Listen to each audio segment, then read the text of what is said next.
Vous savez, quand je vous ai dit que 2014, ce serait l'année du municipal, c'est l'année du renouveau municipal, c'est pas juste en termes de gouvernance politique, vous parlez juste en termes de pacte fiscal ou des choses comme ça, c'est aussi entre nous de démontrer comment on est capable de travailler ensemble, comment on est capable d'harmoniser, comment on est capable de faire partie de la solution et de travailler en plein partenariat avec le gouvernement du Québec pour justement améliorer la qualité de vie de nos gens.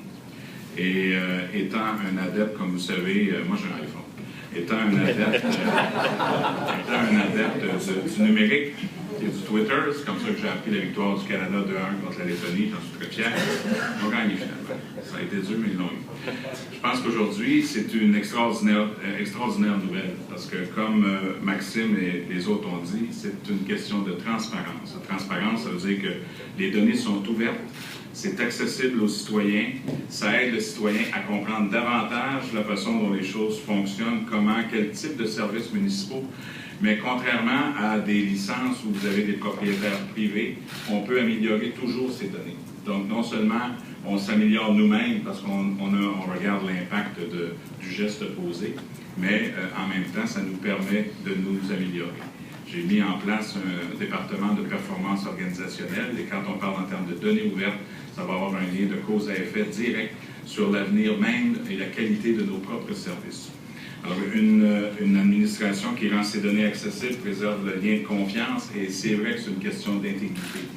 La ville intelligente amène aussi une plus grande participation citoyenne.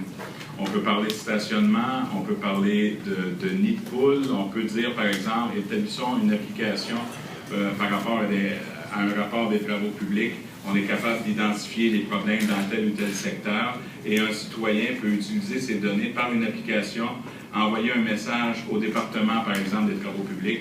Et nous, notre défi en 24 heures, c'est de réparer, par exemple, le problème. Donc, vous envoyez un message d'une plus grande participation et plus le citoyen participe, plus les données sont ouvertes, plus il a le goût de faire aussi partie de la solution, mais ça nous force, nous, à répondre encore plus fort et de manière plus efficace pour l'avenir même de nos services.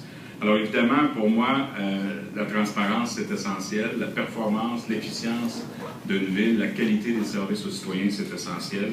Mais encore une fois, ce que je trouve extraordinaire, c'est cette merveilleuse collaboration de par ces activités quotidiennes. On va amasser en même temps une foule d'informations, pas seulement dans notre propre métropole, mais au niveau de la capitale, au niveau des grandes capitales régionales également. Et ça va permettre une meilleure interaction, tant sur le plan de l'entreprise que sur le plan des étudiants.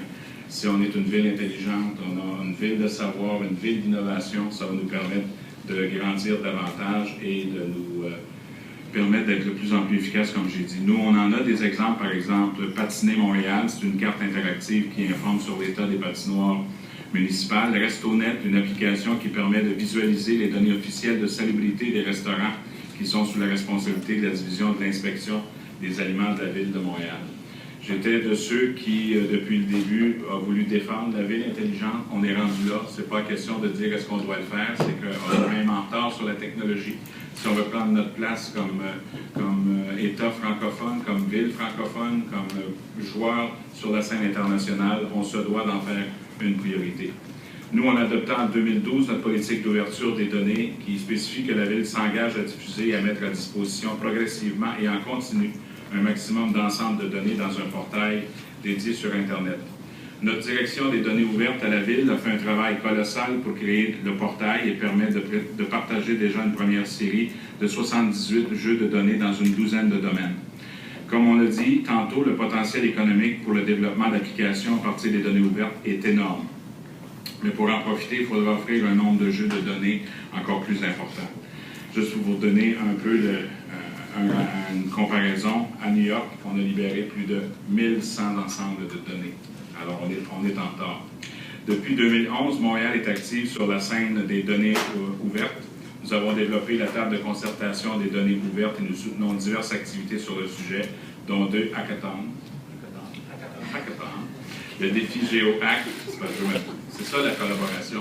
On parle de la même façon, on a les mêmes accents.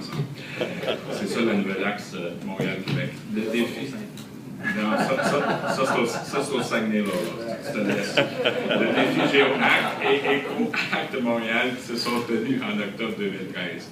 L'annonce d'aujourd'hui nous encourage à redoubler nos efforts pour faire de Montréal une ville de plus en plus ouverte et transparente. Pour être bien sûr qu'on envoie le message que c'est une priorité, M. le ministre, j'ai un vice-président du comité exécutif qui est responsable de la réforme administrative et qui est responsable de la ville intelligente. Alors, on va travailler d'arrache-pied en pleine collaboration avec le gouvernement du Québec, déjà que ça travaille très bien, merci, et on va être en mesure de nous assurer une politique de suivi, parce qu'il ne faut pas juste en parler, il ne faut pas juste faire une annonce aujourd'hui, il faut qu'on ait nous-mêmes ce qu'on appelle des benchmarks, qu'on puisse avoir des outils de suivi, un comité de suivi qui va nous permettre de voir que non seulement on devient des villes intelligentes, mais qu'on est efficace également. Merci beaucoup.